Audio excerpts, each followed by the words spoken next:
Est à Madame Amélie Verdier, la directrice générale de l'Agence régionale de santé d'Île-de-France, également commissaire du gouvernement de notre fondation. Merci Madame. Merci infiniment. Vraiment, c'était un très grand plaisir que je vous retrouve toutes et tous cet après-midi. D'abord, merci beaucoup, évidemment, Madame la Présidente, et globalement à la Fondation pour cette invitation à cette lourde responsabilité d'introduction de la deuxième partie de journée, sachant que, de ce que j'ai entendu, je n'ai pas pu être parmi vous ce matin, mais la première partie, cher Luce, je n'ai eu que des échos vraiment très positifs. Donc on va essayer de voir comment on peut récupérer d'ailleurs peut-être voilà, une trace de ce qui s'est dit ce matin. On dit toujours les heures du Palais d'Iéna. Moi, il me plaît à souligner, d'abord de remercier là aussi l'accueil dans cet hémicycle, mais de souligner que déjà c'est la deuxième fois du point de vue de la RS Île-de-France, au moins, que l'hémicycle du CESE accueille des échanges sur santé et précarité, puisque en avril, nous étions RS Île-de-France là pour lancer la dernière ligne droite, si je puis dire, des travaux du projet de PRAPS, donc le programme régional d'accès à la prévention et aux soins, comme chacun sait. Et la boucle est bouclée, si je puis dire, puisque nous avons publié la semaine dernière notre PRAPS, notre projet régional de santé Île-de-France. Je dirais que c'est maintenant que tout commence. Non pas qu'on parte de rien, on va y revenir, mais c'est le top départ de cette action à 5 ans avec, au-delà du cap et de la stratégie, les actions concrètes qu'on souhaite donner. Et puis, au-delà de ces deux occurrences du point de vue de la RS Île-de-France, point de vue sûrement très biaisé, mais quand même, je voulais aussi signaler évidemment la qualité du rapport annuel du CESE qui vient de sortir, dans lequel, je vais dire malheureusement, mais heureusement que le CESE joue ce rôle-là, et tiré un signal d'alarme sur l'accroissement de la pauvreté et de l'exclusion, et évidemment, on en connaît les conséquences sur l'état de santé de nos concitoyens. Vous savez, l'Île-de-France est, comme on le dit malheureusement, là aussi, la région la plus pauvre, la plus riche de France, excusez-moi, et la plus inégalitaire. Et du coup, forcément, la santé des plus pauvres est bien sûr une préoccupation majeure de l'Agence régionale de santé Île-de-France. Ça n'allait pas depuis ce programme régional de santé et ce PRAPS-là, évidemment.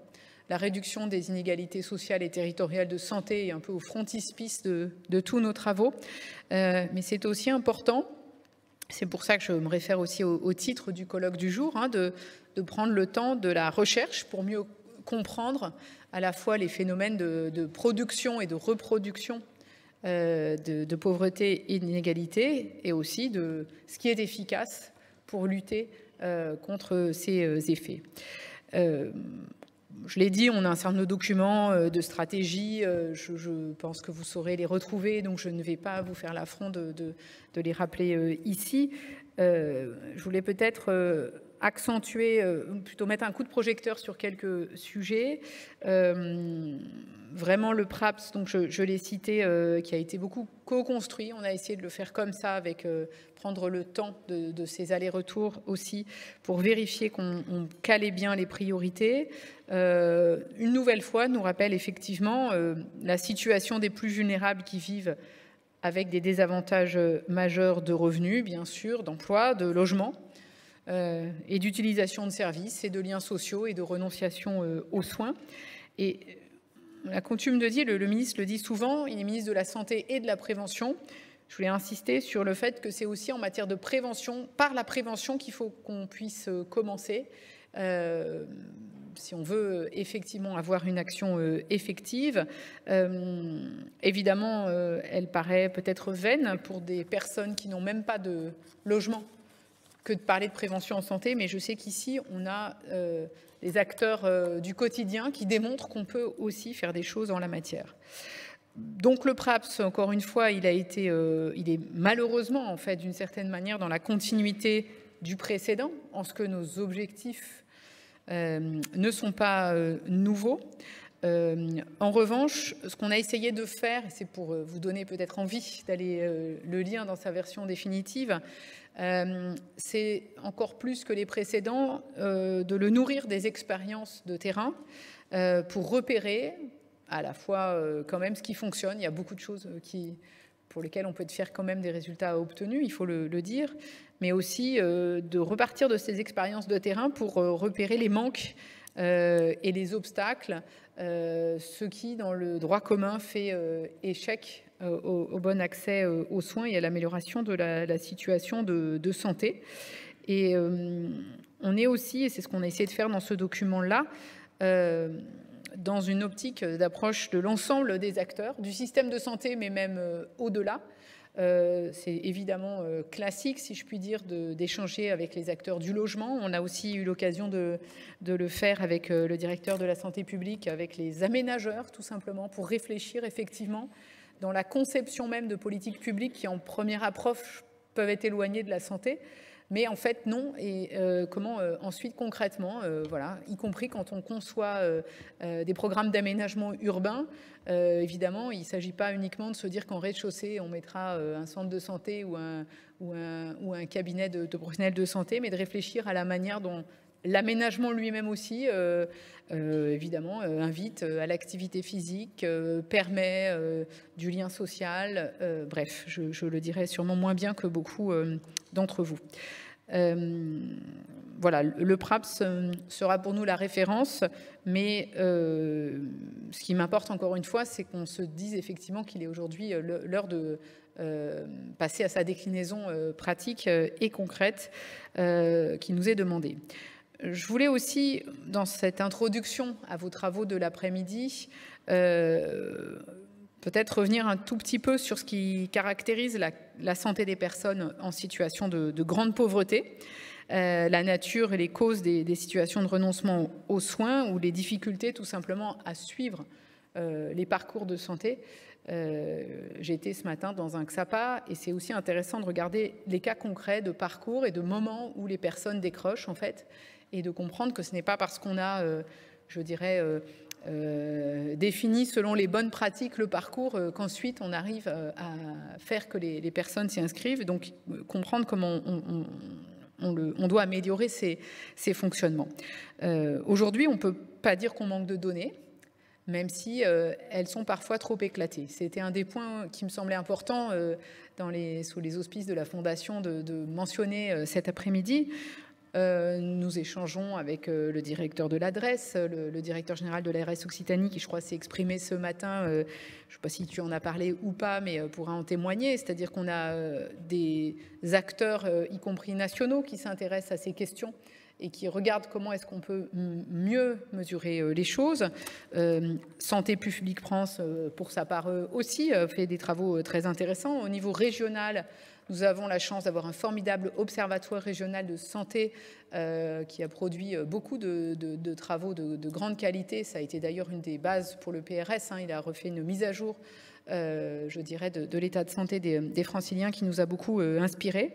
Mais évidemment, on s'appuie aussi sur d'autres sources et c'est aussi à elles que je voudrais rendre hommage en ce début d'après-midi, qu'il s'agisse de l'Observatoire francilien des personnes à la rue ou hébergées, de l'Observatoire du SAMU social de Paris, et donc, je termine en apothéose, par la Fondation hospitalière Recherche Précarité de l'hôpital de Nanterre. Non, je ne parle pas d'apothéose, mais c'est un petit clin d'œil, mais pour dire qu'effectivement, s'il y a ces travaux qui arrivent, c'est sans doute qu'il faut qu'on s'interroge sur le fait que nos approches institutionnelles, j'ai Gilles de Margerie en face de moi, je ne sais pas si tu diras un mot peut-être, mais parfois pêche à appréhender effectivement ces réalités de terrain. Donc je pense qu'il est aussi important qu'on s'intéresse à toutes ces sources de description de parcours, qu'elles émanent de structures, encore une fois, publiques, pouvoir public ou purement associatives, parce que ce pilotage général de la donnée des descriptions est parfois insuffisant. Et quand on lit ces rapports ou ces productions de ces structures, on a parfois du mal à recomposer, si je puis dire, le grand puzzle entre ces données générales qui ne sont pas fausses, mais qui peinent à complètement capter la réalité des parcours. Et donc, je pense que c'est très important d'avoir des travaux du type de ceux qui sont prévus aujourd'hui pour articuler ces différents types de travaux, ne pas en perdre la diversité, la richesse et créer tout simplement des espaces d'échange à une mise en discussion. Et d'ailleurs, j'en terminerai par là sur les travaux de l'ARS, bien sûr, vous dire qu'on a souhaité explicitement dans ce nouveau PRAPS inscrire des objectifs sur ces enjeux tout simplement de connaissance des mécanismes de production, reproduction des inégalités sociales et territoriales de santé, parmi lesquelles donc la mise en réseau de ces producteurs de données pour mieux valoriser l'existant, gagner en lisibilité et puis surtout trouver des leviers pour l'action. Au-delà, je terminerai cette introduction à la table ronde à suivre sur quelques points clés qui me semblent incontournables quand on s'intéresse à l'accès à la santé des publics précaires. Je vous rassure tout de suite, ou je ne sais pas si je vais vous rassurer, mais je ne vais pas énoncer des choses très nouvelles, mais il me semble important aussi, et pour en avoir échangé à l'instant avec Stéphanie Rist, rapporteure générale du PLFSS, qui s'exprimera après, je pense qu'on partagera ça. Il ne faut pas penser qu'on perd son temps à rappeler les grands principes qui doivent guider l'action en la matière. Premier point, et effectivement ça revêt une certaine actualité, pour guider l'action, rappeler l'inconditionnalité de l'accès aux soins et à la prévention.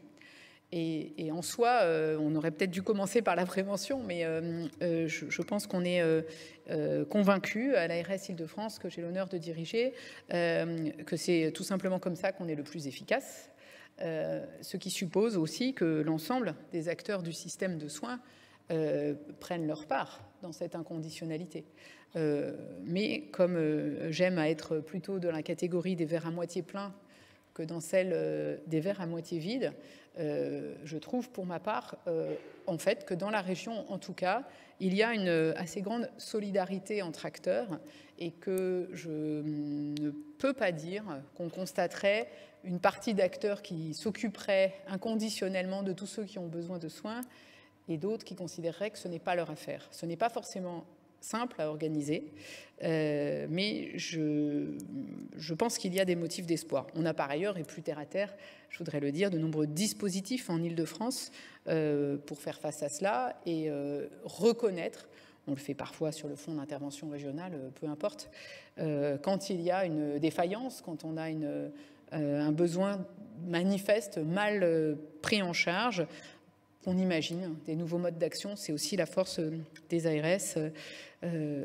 On le fait par exemple, dans les sujets d'actualité dont on parle d'ailleurs dans notre PRS pour la prise en charge des usagers de crack. Sujet très difficile, produit très addictif, peu cher, enfin bref, voilà, et qui concerne évidemment, je ne sais pas si c'est évident, en tout cas c'est un constat, des populations extrêmement précaires et désocialisées, avec un phénomène qui le reproduit. Et c'est juste pour dire qu'effectivement, on a, dans la prise en charge de ces usagers aujourd'hui, la difficulté n'est pas en soi qu'il y aurait une conditionnalité d'accès aux soins, c'est comment effectivement on arrive à en fait, les mettre dans un parcours de soins. Donc c'est aussi comme ça, je pense qu'il faut poser ces questions d'inconditionnalité. Elles ne sont pas que juridiques, assez loin de là. Deuxième principe, là aussi, hein, pas nouveau, j'en ai conscience, mais je pense que c'est important, insister sur la déspécialisation de l'approche de la grande précarité. Éviter, et c'est bien connu, malheureusement aussi pour tous ces effets étudiés, y compris par la sociologie, hein, d'avoir des dispositifs ad hoc, de cloisonner trop, de dire qu'effectivement on a un système spécial grand précaire, parce qu'ensuite à chaque fois qu'on l'a créé, il faut créer la passerelle vers la suite.